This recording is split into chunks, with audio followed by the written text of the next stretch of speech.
અત્યારે તમે જો ભક્તિ કરે એવડાય દુખી છે, મલકના બૂસ મારે એવડાય સુખી છે. લો આ હારા કર્મ કહેવાય. આ કોકના ખિસ્સા કાતરી એટલે ગમે એનું પડાવી લે તો એવડાય હિલોળા નથી કરતા. દે આંગળા વેટ્યું હોય 40 લાખની ગાડી લઈને નીકળે, આપણે એમ થાય કે બૂસ માર્યો દીવડો એ છે આટલા હિલોળા ને. હવે આપણા માતાજીને ભગવાનના ગાણા ગઈ રાખી રહ્યા રાગડા તાણી તો મારા મોટરસાયકલમાં ટાયર નાખવાનો વ્યાજ નથી.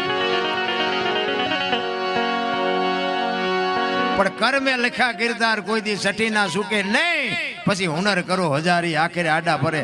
અખિલ બ્રહ્માંડના માલિકને તમારું અને મારું જેને સર્જન કર્યું હોય, આખો વિશ્વ જેને બનાવ્યું હોય, એ કૃષ્ણ પરમાત્માને ખબર ન હોય કે આ બેસ તો ભીલ મને બાણ મારશે ને ખબર ન હોય.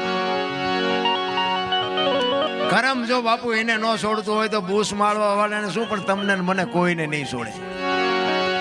કરમ કોઈ દી છોડે નહીં, પછી ભલે હોય ભગવાન.